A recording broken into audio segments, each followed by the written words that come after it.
예, 우리 옆 사람과 같이 인사하겠습니다. 하나님의 전을 세웁시다. 이렇게 인사하겠습니다. 하나님의 전을 세웁시다. 예, 하나님의 전을 세웁시다. 오늘은 Remember 2라고 하는 제목으로 말씀을 전하려고 하는데요. 아마도 이 제목을 보면서 누가 설교할 거지? 라고 하는 그 궁금증이 있으셨을 것 같아요. 우리 태양 형제가 제가 주보를 아침에 줬더니 제 이름을 설교자 명단을 뺐더니 목사님 설교자가 누구냐고 네? 저한테 질문이 와가지고 나 안 돼 그랬더니 Remember 2가 이제 이은영 목사님이 하기로 되어 있는 부분이어서 제가 하니까 이상하게 생각하는 부분이 있는 것 같습니다. 뭐 지난주에 이은영 목사님이 Remember 1을 해서요. 우리 교회랑 맞는 설교를 해서 같이 그냥 한번 콜라보레이션을 해보자라고 했습니다. 그래서 지난주 설교 내용에 보면 금년도 표인 우리 교회의 그 주제, 그 하나님의 전을 세우자에 관해서 얘기를 하셨어요. 그 하나님의 전을 세우기 위해서 우리가 해야 될 일이 뭐가 있느냐? 다른 것이 아니라 우리 안에 있는 우상을 먼저 타파해야 된다. 이게 지난주에 윤영 목사님의 얘기였거든요. 그러면서 이제 관련된 설교를 2개를 준비했다고 해서 저한테 또 다시 설교할 수 있는 그 시간을 나한테 허락해야 된다고 그래가지고 허락이 아니라 뭐 그냥 같이 만들어가는 거죠. 교회라고 하는 것이 다른 것이 아니라 뭐 누군가 의해서 이끌려가는 것이 아니라 하나님이 주시는 은혜 가운데 사실 우리 성도들이 또 주님의 같은 형제 자매들이 콜라보레이션 하는 거 아닙니까?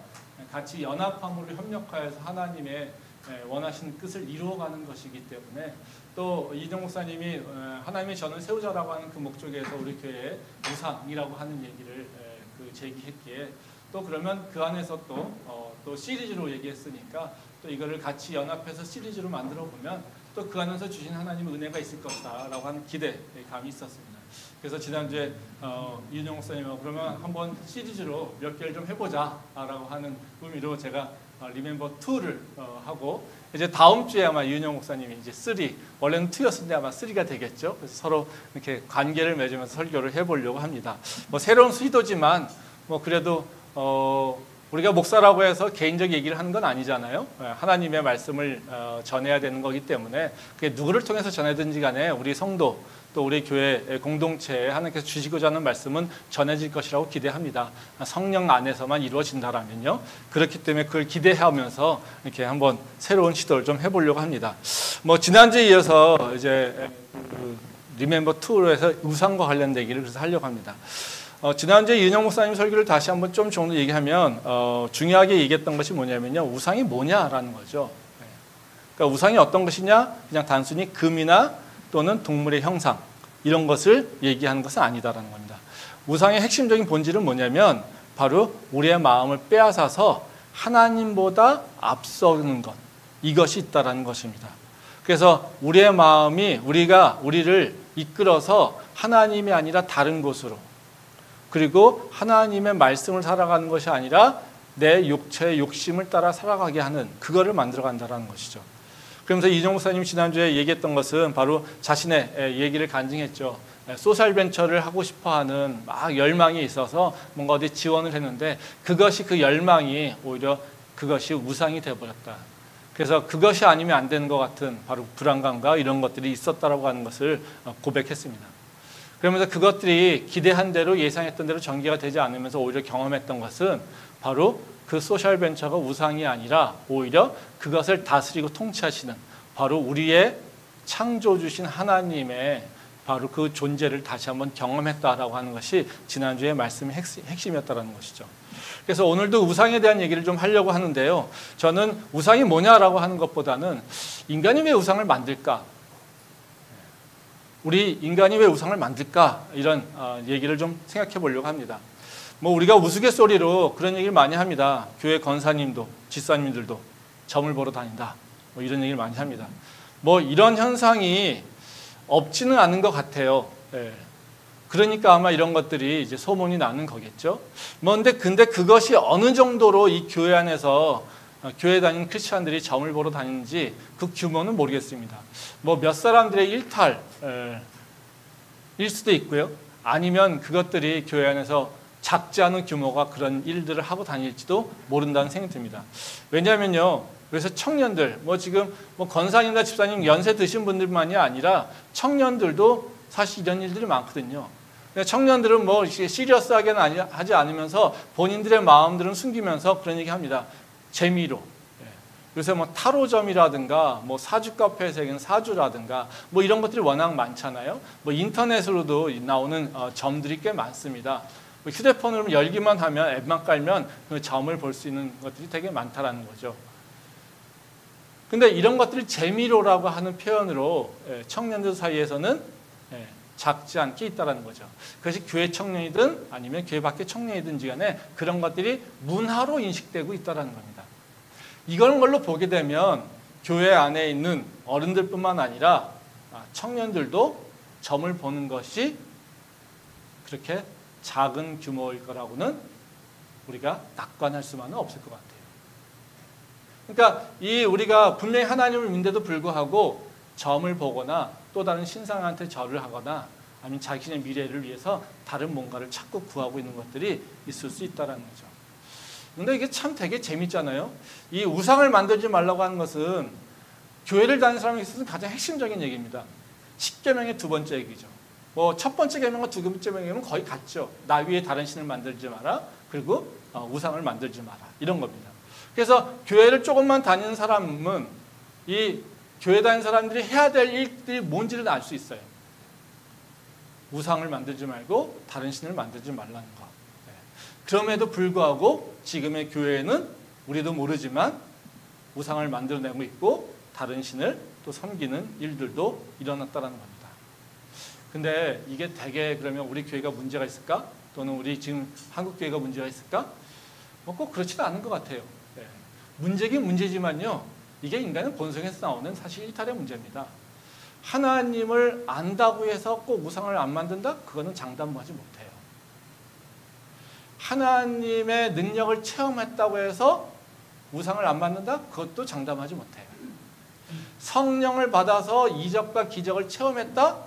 그러면 우상을 안 만들까? 그것도 장담하지 못해요. 지금 얘기하는 성령의 기적을 경험하고 은혜를 받고 그리고 믿음을 많이 알아서 하나님 누군지를 잘 알고 있어도 사실은 우상을 만들어낼 수 있는 가능성이 있어요. 성경이 이미 얘기하고 있어요. 지금 우상을 만들어내는 일들, 이 성경에 나오는 우상을 만들어내는 일들은 누가 하고 있는 거냐면요. 광야에 있는 이스라엘 백성들이 하고 있어요. 이 광야에 있는 이스라엘 백성들, 어떤 존재입니까? 정말 바닥에 있던 자들 아닙니까? 거기서 하나님의 기적으로 자유인이 됐지 않았습니까? 그들이 경험한 건 뭡니까? 홍해 바다를 건너는 것을 했어요. 홍해 바다가 그 갈라지는 것을 자기 눈앞에서 경험을 했어요. 그 마라의 그 동물이 생명물로 생수로 바뀌는 것을 경험했어요. 만나가 하늘에서 떨어지는 것을 경험을 했어요. 근데요, 그런 기적, 이적, 엄청난 하나님의 역사, 이것을 경험했는데도 불구하고 그들은 뭘 합니까? 우상을 만들고 있다는 거죠. 사실 오늘 읽은 말씀이 바로 그 얘기잖아요. 바로 아론이 그 백성들의 원성에 못 이겨서 우상을 만들어낸 얘기. 근데 그들은 하나님을 몰랐던 건 아니고요. 하나님을 알았고요. 그리고 하나님을 분명하게 체험했어요. 그럼에도 불구하고 그들은 우상을 섬기고 있다는 거죠. 그러니까 믿음이라든가 영적 체험이라든가 신앙의 관록이라든가 이거에 상관없이 사실은 우리가 우상을 만들 수 있는 위험성이 항상 노출될 수밖에 없다는 거예요. 그래서 오늘 제가 나누려고 하는 말씀은 세 가지입니다. 첫 번째는 이제 우리가 왜 우상을 만드는가 그 원인에 대한 얘기를 해보려고 하고요. 그 다음에 우리가 그 우상을 만들지 않기 위해서는 우리의 믿음이 어떤 모습을 변해야 되는가, 그리고 그걸 실천하기 위해서는 우리가 무엇을 해야 되는가, 이 부분에 대해서 같이 그 생각을 해보려고 합니다. 첫 번째로요, 우리 사람들이 우상을 만드는 이유는 뭐냐면요, 사람들에게는 본질적 특성이 뭐냐면 자기의 부족함 또는 자기의 결핍, 이것을 채우려고 하는 욕구가 있기 때문에 그렇다는 겁니다. 그래서 그 결핍과 그 부족함에 몰입되었을 때, 자기 마음을 빼앗겼을 때 그것을 채우려고 하다 보니까 우상이 만들어지는 결과를 초래할 수밖에 없다는 거예요. 말씀 보도록 하겠습니다. 출애굽기 32장 1절 말씀입니다. 오늘 읽은 말씀이에요. 백성이 모세가 산에서 내려옴이 더딤을 보고 모여 백성이 아론에게 이르러 말하되 일어나라 우리를 위하여 우리를 인도할 신을 만들라. 이 모세 곧 우리를 애굽 땅에서 인도하여 낸 사람은 어찌 되었는지 알지 못함이니라. 이 말씀은 이스라엘 백성들이 아론에게 우상을 만들라고 요구하는 얘기잖아요. 여기서 우리가 주목해야 될 것이 있어요. 여기서 우리가 주목해야 되는 건 뭐냐면요, 우리를 위하여 우리를 인도할 신을 찾고 있다는 거예요. 그리고 또 하나가 무슨 얘기냐면요, 그 원인은 뭐냐면요, 모세가 산에서 내려오미 더딤을 보고 이거예요. 모세가 눈에 보이지 않는다라는 거예요. 그러니까 모세가 오랫동안 보이지 않으니까 가나안 땅에 자신들을 데리고 갈 인도자가 없다라는 겁니다. 그러니까 이들이 찾고 있는 건 뭐예요? 모세를 찾고 있는 게 아니에요. 뭔가 대단한 특별한 존재를 찾고 있는 건 아니에요. 뭐 할 거예요? 우리는 가나안 땅에 들어가야 돼. 근데 우리 가나안 땅에 인도할 가이드가 없어졌어. 이겁니다. 즉 우리가 낯선 곳에 왔는데 가이드가 없어. 그러니까 우리 가이드를 찾아내야 돼. 우리 가이드를 어떻게 뭔가 만들어내야 돼. 바로 이것을 얘기하고 있다는 거예요. 그러니까 그들이 모세를 찾은 것도 아니고요. 그들은 찾은 건 뭐냐면요, 그들이 필요한 가이드, 인도자가 필요했다는 거죠. 그러니까 사람이 우상을 만들거나 신을 만드는 것은 대단히 나빠서 악독해서 만들지 않습니다. 뭐 도덕적으로 타락하고 탐욕적이고 이래서 만든다고 얘기할 수 없어요. 우상을 만드는 가장 간단한 이유는요, 내 욕구를 좀 채우고 싶어요. 내가 그것을 반드시 해야지 돼요. 그것을 이루어야 돼요. 뭔가 꼭 해내야 돼요. 이런 것들을 위해서 도움조가 필요한 거예요. 이게 우상을 만드는 이유입니다. 믿음 생활을 하는 과정에서 우리가 사실 이 하나님을 만나는 그 과정을 보게 되면요, 대부분 많은 경우가 이 결핍을 채우는 과정을 통해서 하나님을 인식하는 경우가 참 많습니다. 그래서 문제는 처음에 하나님을 만날 때 그 결핍을 해소하는 그 과정 가운데 하나님을 만나니까 그 모습 속에서 벗어나지 못하고 계속해서 하나님을 결핍을 채우는 존재로만 인식하고 있어요. 그러니까 그 하나님이 보이지 않을 때는 결국에는 또 다른 우상을 만들 수밖에 없다는 거예요. 사람들이 그런 우스갯소리를 하죠. 하나님 도우시고 부처님이 도우시고 조상님까지 도우시면 부족할 것이 없다라고. 그렇죠? 뭐 내가 너를 위해서 뭔가 축복할게, 뭔가 너를 위해서 기도할게. 하나님, 부처님, 조상님 누굴 도war까? 세 분이 다 오면 좋겠지? 뭐 이런 우스갯소리를 하고 있습니다. 근데 이거 왜 그럴까요? 이거 왜 그럴까요? 하나님, 부처님, 조상님이 다 동일한 존재예요. 그들에게 있어서는. 그 존재, 본질이 뭔지 상관없어요. 누구면 됩니까? 나를 도와주는 자면 돼요. 하나님이든 부처님이든 조상님이든 나를 도와주면 돼. 그게 끝이야. 하나님이 누군지, 부처님이 누군지, 조상님이 누군지 별로 관심 없어요. 그게 우리가 신을 대하는 모습이에요. 그러니까 하나님도 해줄 수 있고, 부처님도 해줄 수 있고, 조상님도 해줄 수 있고. 또 어떻게 해요? 이게 다 수단이잖아요. 그러니까 하나님도 도와주고 부처님도 도와주고 조상님도 도와주면요, 어떻게 해요? 이 천하무적이잖아요. 그렇죠? 퍼펙트한 거예요. 네. 우리 청년들 얘기로 하면 게임할 때 어떻게 해요? 아이템이 완벽해지는 거예요. 완전히 무기가 최고의 무기를 내가 갖게 되는 거예요. 그러기에 우리는 하나님이 누군지, 부처님이 누군지, 조상님이 누군지 관심이 없다는 거죠. 즉 우리가 결핍을 채우는 것에 목표를 두고 있을 때 우리는 하나님이든 부처님이든 조상님이든 상관없이 다 뭐 어떤 존재로 바뀌냐면요, 수단으로 바뀌어요. 그 수단이 되니까 어떻게 해요? 이런 수단이 될 수 있는 것들이 많으면 많을수록 좋아요. 그러니까 하나님도 있으면 좋고요, 부처님도 있으면 좋고, 조성님도 있으면 좋고요. 또 다른 뭔가 도와줄 수 있는 뭔가 부적이라든가 뭐 이런 게 있으면 더 좋은 거예요. 일종의 말하자면 포트폴리오를 짜고 있는 거죠. 이러기에 우리는 하나님을 알고 있지만 하나님이 도구화 되어 있을 때, 수단으로 되어 있을 때 우리는 또 다른 우상을 만들게 된다는 거죠.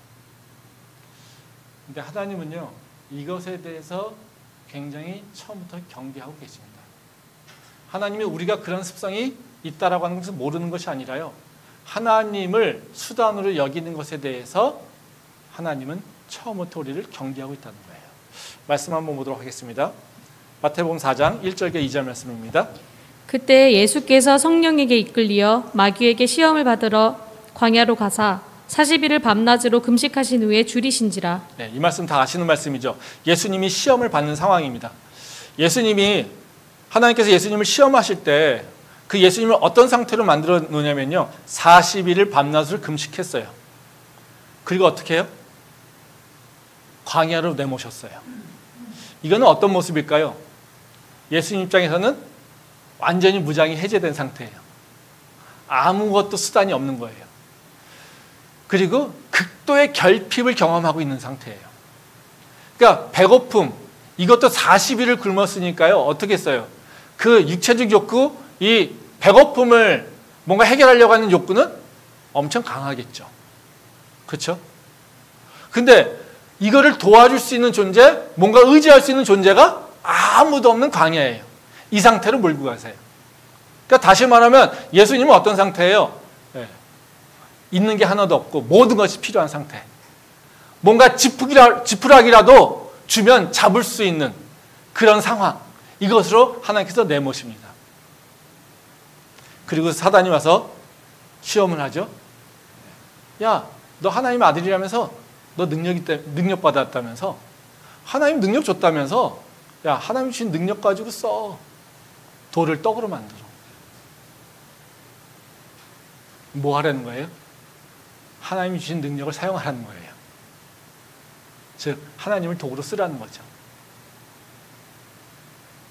예수님은 그것을 극복하셨죠. 거부하십니다. 하나님을 통해서 자기의 유익을 채우려고 하는 일들을 사단은 얘기하고 있지만 예수님은 그걸 다 거부하고 계시다는 거예요. 바보 같죠? 어찌 보면. 하나님이 주신 능력인데 왜 그걸 안 써? 하나님이 주신 바로 그 약속인데 왜 그걸 안 믿어? 이렇게 생각할 수 있어요. 근데 예수님은요, 자기의 유익을 채우기 위해, 자기의 부족함을 채우기 위해 하나님께서 주신 능력을 사용하고 있지 않다는 거예요. 다시 말하면요, 예수님이 보여준 모습은 바로 결핍을 채우기 위해서 하나님을 사용하고 있지 않다는 거예요. 이게 바로 시험의 대상이라는 겁니다. 우리가 하나님의 사람으로 거듭나기 위해서 극복해야 될 것들이 바로 이 시험입니다. 우리가 원하는 것, 이것을 얻기 위해서 우리는 하나님을 사용해서는 안 돼요. 우리는 하나님을 수단으로 여겨서는 안 돼요. 이것이 우리가 믿음 생활하면서 가져야 되는 거예요. 그렇지 않고 하나님이 수단으로 인식되는 순간 우리는 뭐예요? 우상에 빠질 수 있는 위험에 우리 스스로 노출해 버리는 거예요. 이게 우리가 참 경계해야 될 일이라는 거죠. 근데 이런 얘기하면 참 힘들죠. 하나님 도움을 받는데 뭐가 이렇게 문제야? 네. 그럼 우리 어떻게 믿으라고? 네? 하나님한테 도움을 구하지도 않으면서 어떻게 믿으라고? 뭐 이런 생각이 들지 않겠습니까? 네. 그러면 우리가 대안적으로 하나님을 통해서 뭔가 이루려고 하는 것이 아니라 그러면 우리가 가져야 될 그 믿음은 뭘까요? 다른 것이 아닙니다. 결핍을 채우기 위한 도구로서의 하나님을 찾는 것이 아니라요, 하나님 자체가 또는 하나님과 함께하는 것 자체가 우리 신앙의 목적이 돼야 돼요. 즉 목적이 바뀌게 되는 겁니다. 결핍을 채우는 것에서 이제는 하나님과 함께하는 것으로 목적이 바뀌게 된다는 거예요. 말씀 한번 보도록 하겠습니다. 마태복음 6장 6절부터 8절 말씀입니다. 내가 무엇을 가지고 여호와 앞에 나아가며 높으신 하나님께 경배할까? 내가 번제물로 1년 된 송아지를 가지고 그 앞에 나아갈까? 여호와께서 천천의 순양이나 만만의 강물 같은 기름을 기뻐하실까? 내 허물을 위하여 내 맏아들을 내 영혼의 죄로 말미암아 내 몸에 열매를 드릴까? 사람아, 주께서 선한 것이 무엇임을 내게 보이셨나니 여호와께서 내게 구하시는 것은 오직 정의를 행하며 인자를 사랑하며 겸손하게 내 하나님과 함께 행하는 것이 아니냐. 여기 보면 이 말씀은 이제 미가서 말씀인데요. 하나님이 우리에게 무엇을 진정 원하시는 게 뭘까라고 하는 거예요. 네. 그래서 뭐 선지서에서 다 동일한 얘기가 이 얘기가 나옵니다. 이사야서도 이 얘기가 나오고요. 네, 다 이 얘기가 나옵니다. 근데 여기서 결론은 뭐냐면요. 마지막에 있어요. 네. 8절 마지막에 뭐냐면요. 내 하나님과 함께 행하는 것이 아니냐 이거예요. 즉 하나님이 너한테 원하는 거, 우리 백성들한테 원하는 것은 다른 것이 아니야. 하나님과 함께 행동하는 것이야 이거예요. 우리가 알기에는 뭡니까? 예배를 원해요. 뭔가 선한 일을 위해 봉사를 원해요. 이런 걸 생각했어요. 근데 여기 뭐라고 합니까? 앞에 6절 말씀에서 보면 번제물 원하는 줄 아냐? 아이 그런 거 아니야. 많은 번제물 그런 거 원하지 않으셨어. 하나님이 너희한테 원하는 건 뭐냐면 하나님과 함께 행동하는 것이야. 이것이 하나님이 너희한테 원하는 것이야. 이걸 얘기하고 있다. 아멘. 즉 하나님이 너희한테 원하는 건 뭐예요?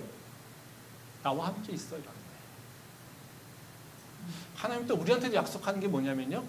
내가 너와 함께 할 거야. 이것을 약속하고 계세요. 여호수아 말씀 한번 보도록 하겠습니다. 여호수아 1.5절 말씀입니다. 내 평생에 너를 능히 대적할 자가 없으리니 내가 모세와 함께 있었던 것 같이 너와 함께 있을 것임이니라. 내가 너를 떠나지 아니하며 버리지 아니하리니. 이 말씀은 여호수아에게 처음 약속하는 말씀이죠. 여호수아를 리더로 세워놓고요. 불안해가지고 막 떨고 있는 여호수아에게 하나님께서 나타나셔가지고요. 말씀하시는 거예요. 근데 여기서 뭐라고 하시냐면요. 여호수아에게 약속하는 건 뭐냐면요. 내가 너와 함께 있을 것입니다. 내가 너를 절대 떠나지 않을 것이야. 한번 생각해 보세요. 여호수아 입장에서는 뭘 원해요? 강력한 리더십을 원해요. 강력한 뭔가 동역자가 필요해요. 뭐 이런 것들을 원하지 않았겠어요? 지금 부족한 게 뭐예요? 모세가 같이 강력한 이 리더가 있었어요. 그 리더의 뒤를 이어서 내가 지금 리더로 섰어요. 여호수아 입장에서 엄청나게 두렵겠죠. 아마 모세가 갖고 있었던 그 지혜와 그 모세가 갖고 있었던 뭔가 능력, 뭐 이런 것들, 모세가 가지고 함께 일했던 그 동역자들, 아마 이런 자들이 내 편을 들기 원해요. 뭐 이런 거를 원했을지도 몰라요. 그런 거 아니겠습니까? 그래서 대통령 선거하는데 그 대통령 선거 나갈 때 다 뭐합니까? 세를 규합하지 않습니까? 이 사람이 내 편이야. 이 사람이 나를 지지해. 이런 것들이 필요한 거 아닙니까? 그래야지 다른 사람이 또 나를 지지하는 거 아니에요? 어쩌면 여호수아에게는요 바로 그런 것들이 원했을지도 몰라요. 근데 하나님께서 하시는 말씀이 뭐예요? 내가 너와 함께 할 거야. 하나님 동역자 주세요. 요구할지도 모르는 그 자에게 내가 함께 할 거야. 나한테 지혜와 명철 좀 주세요. 내가 너와 함께 할 거야. 이게 하나님께서 약속한다는 거죠. 즉 하나님께서 우리에게 원하시는 것은 다른 것이 아니라 우리가 하나님과 함께 행하기를 원하고요. 하나님께서 우리에게 약속하시는 것도 뭐냐면 내가 너와 함께 할 거라는 거예요. 그러니까 하나님이 지금 계속해서 초점 맞추고 있는 건 뭡니까? 함께라는 거예요. 내가 너와 함께. 네가 나와 함께. 우리 신앙의 본질은요 다른 것이 아닙니다. 하나님과 함께하는 것이 우리 신앙의 전부예요. 하나님이 나와 함께 있다는 것을 알고 있고 나도 그 하나님과 함께하기 위해 행동하고 그 하나님과 함께하기 위해서 무엇을 할까 고민하는 것, 이것이 우리가 해야 될 일이에요. 그거 말고 다른 거 없어요. 내 삶의 목적이, 내 신앙의 목적이 지금 하나님과 함께하고 있는 것이 목적이 아니라 다른 것에 찾고 있다면 우리는 우리 신앙에 문제가 있다라고 하는 생각을 해야 돼요. 사실 이 목적이라고 하는 것을 어디다 설정하느냐는 되게 중요합니다. 그러니까 우리가 어떤 목적이 서로 다르게 있을 때 그것을 위해서 똑같은 방법으로 똑같은 시각을 바라볼 때 그 동일한 일들을 서로 다르게 해석하고 그리고 다른 결정을 하는 사람이 많아요. 우리가 뭐 지도자들 평가할 때 그런 얘기 많이 하지 않습니까? 정치인들, 이 백성들의 백성들은 지금 힘들어서 난리를 치는데, 예? 이 정치나 정책가들은 백성들의 마음을 모르는지, 예? 다른 일들을 계속해요. 그러면 사람들이 뭐예요? 정치하는 사람들이나 뭐 정책하는 사람들이 바보 같다고, 세상 사람들이 원하는 걸 모른다고, 민의를 듣지 않는다고 이렇게 얘기하잖아요. 그렇죠? 한번 생각해 보세요. 그 사람들이 정말 바볼까요? 그 사람들이 백성들이 하는 얘기를 잘 모를까요? 아니요. 다 알죠. 근데 왜 다르게 행동할까요? 목적이 다른 거예요. 그렇다고 백성의 목적이 다 맞다고 얘기하는 게 아닙니다. 백성들은 뭘 원합니까? 내 삶이 좋으면 돼요. 그것을 위해서 찾고 있어요. 정치인들, 정책자들은요, 자기가 인기가 있어야 돼요. 자기의 권력이 유지돼야 돼요. 목적이 달라요. 목적이 다르니까 어떻게 해요? 똑같은 문제를 가지고요, 서로 다른 결론이 나오는 거예요. 우리도 마찬가지입니다. 나도 하나님을 향해서 간다고 생각해요. 하나님도 나와 항상 함께 한다고 해요. 근데 우리는요, 때로 하나님하고 나하고 너무나 큰 충돌에 부딪혀요. 우린 맨날 하나님 왜 나한테 그러세요? 나한테만 왜 이렇게 하세요? 나한테 이렇게 힘들게 하세요? 계속 이런 얘기해요. 내가 하나님한테 정말 열심으로 다가갔는데 왜 하나님은 나한테 뭔가 축복하지 않아요? 이렇게 얘기할 때가 많아요. 우리는 맨날 하나님이 어디 있어요? 도대체 내 눈에는 하나님이 보이지 않아요? 만약 하나님 살아계시다면, 하나님이 있다면 왜 내가 이렇게 힘들죠? 내가 이렇게 고통스럽죠? 우리는 이렇게 원망하는 경우가 많아요. 그러면서 하나님이 없다라고, 하나님 나와 함께하지 않는다라고 얘기하고 있어요. 왜 그럴까요? 진짜 하나님이 없을까요? 하나님이 안 계실까요? 아니요. 그럼 하나님 우리 마음을 모르는 걸까요? 아니요. 그런 서로 엇박자가 나는 이유는 우리가 세우고 있는 목적과 하나님 우리를 향하신 목적이 서로 맞지 않기 때문에 그렇습니다. 그러니까 똑같은 문제를 놓고도 하나님이 해결하는 방식과 내가 해결하는 방식이 다르다는 거죠.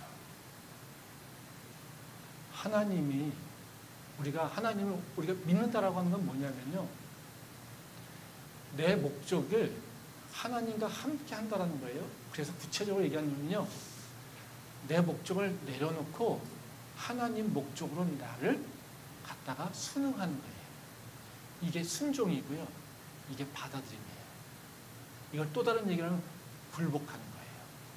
하나님께 항복하는 거예요. 이 일이 일어날 때 하나님과 형통한 관계로 바뀌어간다. 그게 아니라 나는 내 목적이 있고 하나님과 전혀 함께하는 것이 아니라 나는 나들의 목적이 있고 하나님은 나를 향하신 목적이 있어서 이게 서로 다른 길을 가고 있다면 우리는 절대로 하나님과 연합할 수 없다는 거예요. 그래서 우리는요, 신앙생활이 어떻게 돼야 되냐면 항상 고민해야 돼요. 하나님, 내가 하나님과 함께하는 게 뭘까요? 하나님, 내가 하나님과 동행하기 위해서 내가 지금 무엇을 해야 될까요? 이 부분에 대해서 우리가 고민을 해야지 되는 거예요. 그게 우리 신앙의 핵심 질문이 돼야 된다는 겁니다. 이런 얘기하면 또 우리는 마음에 좀 상처가 있어요. 뭐 상처라기보다 이제 마음 얘기하지 못하지만 이렇게 마음 한켠에 답답한 것이 있어요. 뭐가 있을까요? 아니, 난 지금 힘들어 죽겠는데, 난 당장 내일이 걱정이고, 난 당장 지금 여러 가지로 어려움이 있는데, 교회 나왔더니 목사님 설교하는 게, 그런 거 다 집어치고 그냥 하나님하고 함께 해. 하나님하고 함께 하는 것만 생각하면 돼. 이러고 있어요. 그럼 어떡해요? 말은 못해요. 하나님과 함께 한다는 거, 하나님과 함께 동행한다는 것, 좋은 말이잖아요. 그렇죠? 거기에 뭐 우리가 토를 댈 게 없어요. 그러니까 말은 못하지만 속으로는요, 우리는 그런 이 응어리가 생겨요. 나 힘들어 죽겠는데 내 문제는 해결하지 않고 맨날 하나님과 함께하래, 하나님과 동행하래, 하나님께 순종하래, 하나님께 굴복하래. 그러면 내가 하나님을 진짜 모르면요, 이런 설교 들으면 어떤 마음이 드냐면요. 속으로 표현하지 못하지만 짜증나요. 그리고 이것이 답답해져요.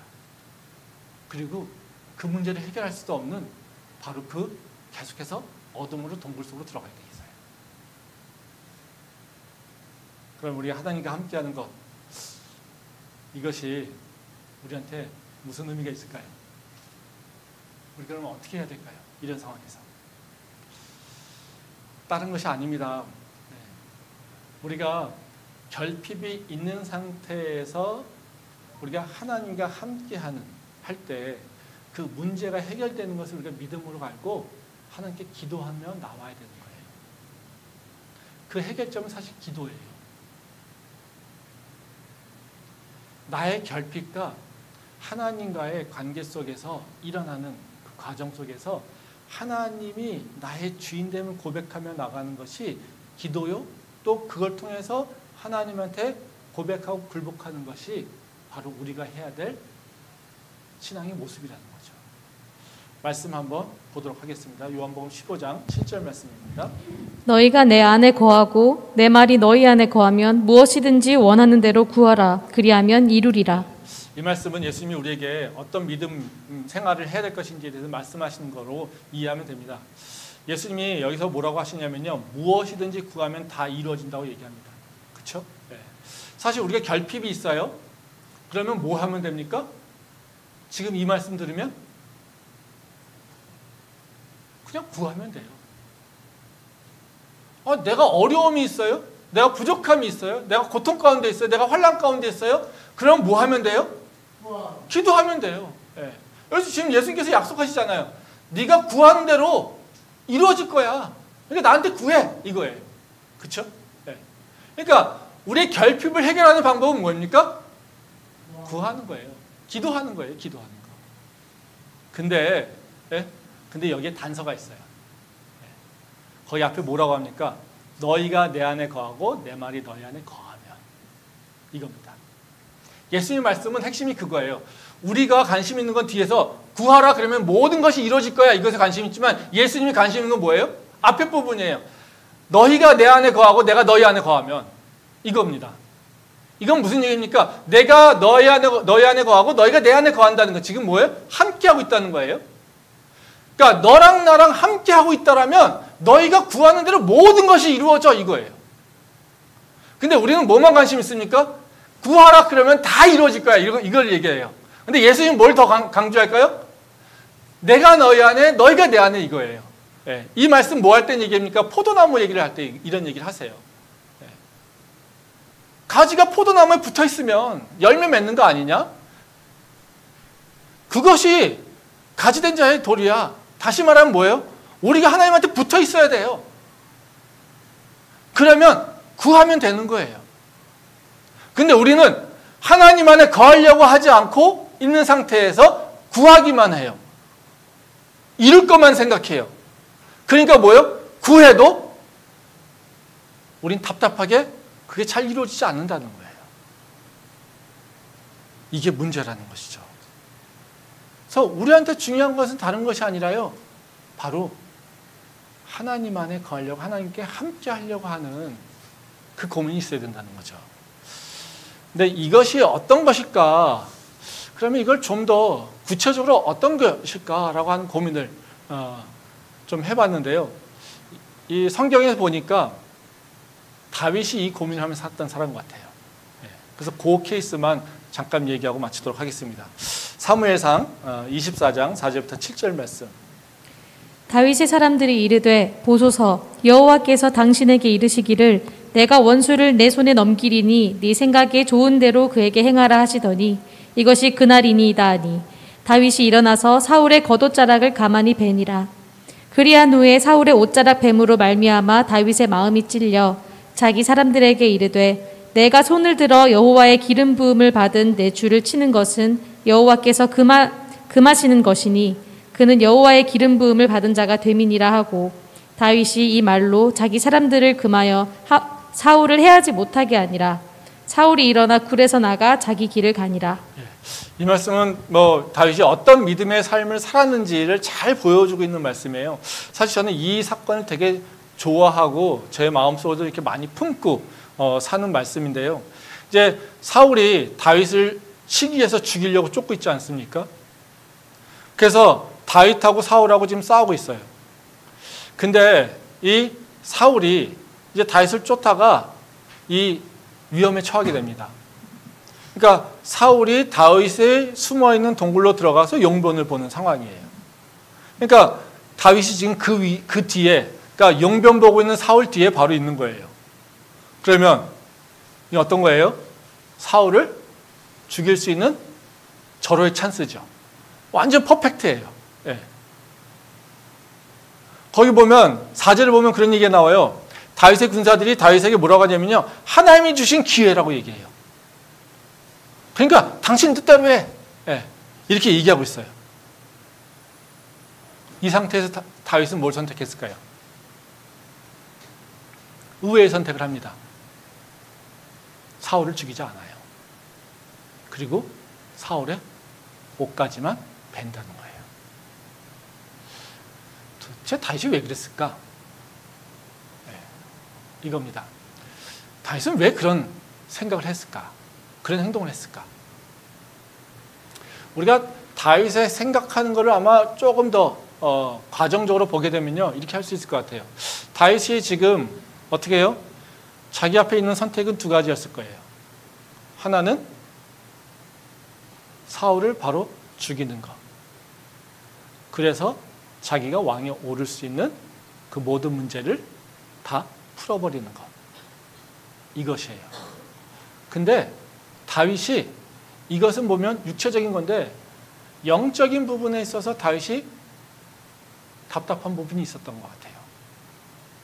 뭐냐면요, 사울을 죽였을 때 하나님의 말씀에 합당한가를 고민했던 것 같아요.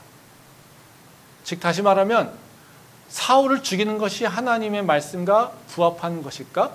즉 다시 말하면 그 행동이 내가 하나님 안에 거하는 것일까? 고민한 거예요. 그래서 다윗은 사울을 죽이지 않고 옷을 뱉다는 거죠. 왜? 사울은 여호와의 기름 부음 받은 자이기 때문에. 이 재밌는 건 뭐냐면요, 다윗이 사울의 옷자락을 벤 것 가지고도 양심의 가책을 느껴요. 그건 다시 말하면 무슨 얘기냐면요, 다윗도 사람이니까요, 사울을 미워하는 마음이 있어요. 그래서 다윗이 사울을 죽이려고 하는 것, 이 마음이 없었던 건 아니에요. 분명히 죽이려고 하는 마음이 있었어요. 지금 그것을 하나님께서 허락하셨어요. 어찌 보면요, 이 다윗의 그 군사들이 뭐라고 합니까? 야, 하나님께서 너한테 허락하신 일이야. 그때야, 그러니까 네가 하고 싶은 대로 해. 완전 자유를 주신 거예요. 이건 완전한 자유 상태로 왔을 때는 뭐냐면요, 사실은 이건 뭐냐면 하나님의 심판 또는 하나님의 시험의 상태입니다.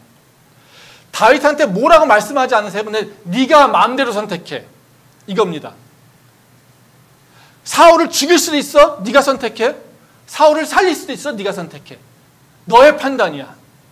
이건 뭐예요? 다윗의 진짜 마음이 드러나는 거예요. 진짜 모습이 드러나는 거예요.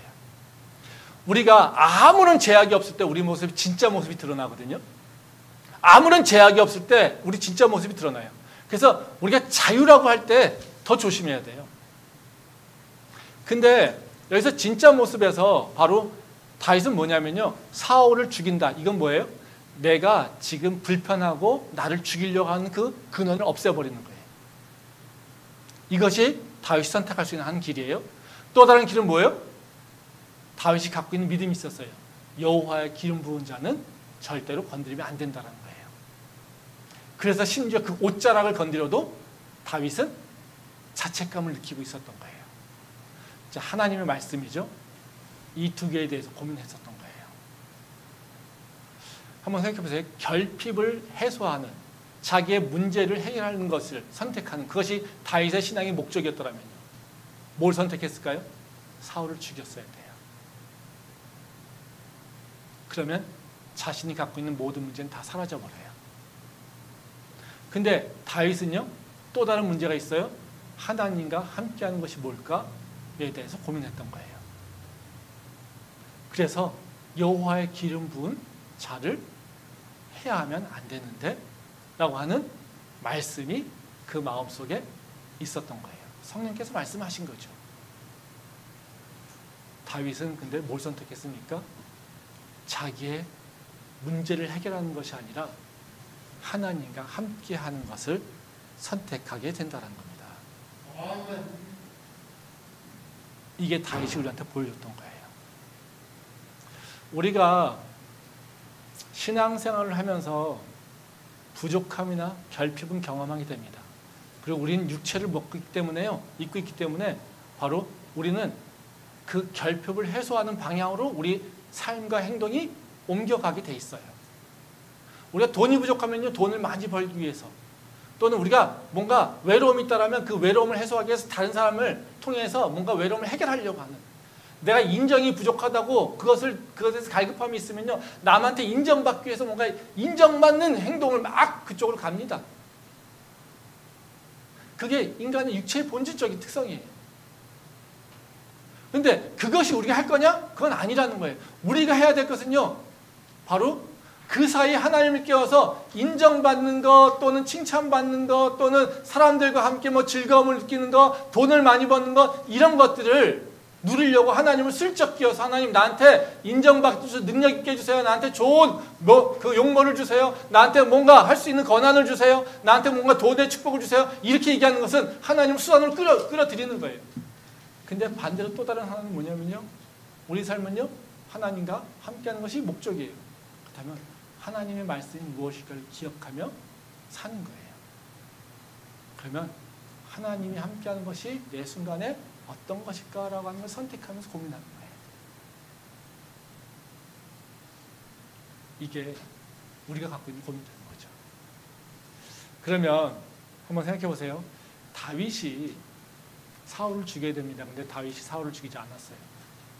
그럼 다윗의 문제는, 결핍의 문제는 어떻게 될까요? 해결되지 않을까요? 다윗은 자기가 자기의 문제를 해결할 수 있는 기회를 날려버렸어요. 그래서 그 부족함과 그 고난의 그 원인은 그대로 가지고 가고 있습니다.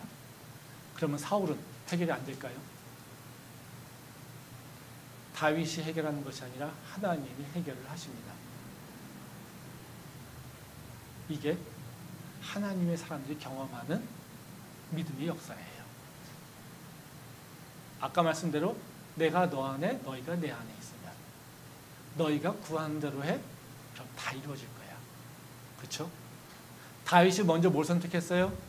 내가 내 필요를 채우는 것이 아니라 하나님과 함께하는 것을 내가 선택했어요. 그랬더니 하나님께서 사울을 다윗의 손이 아니라 다른 사람을 통하여서 사울을 제거해 주십니다. 그리고 결국에는 어떻게 해요? 다윗이 예정대로 하나님의 계획대로 왕위에 오르게 된다는 거예요. 이것이 우리 크리스찬들이 살아가는 방식이에요. 그래서 내가 내 결핍을 채우기 위해서 하나님의 도구로 삼는 것이 아니라 내가 하나님을 향해 목적을 두고 하나님을 함께하는 것에 내 삶의 모든 것을 내어 던질 때 나의 필요한 모든 것들이 채워지는 것이 바로 하나님께서 약속하시는 거라는 거죠. 우리 삶이 지금 힘듭니까? 고난입니까? 그렇다고 우상을 만들 수 있겠습니까? 그건 아니죠. 오히려 그 우상을 넘어서, 그 부족함을 넘어서 하나님과 함께하는 것을 선택할 때 우리 삶에 새로운 지평이 열리는 것을 기대하고 기도하시기 바랍니다.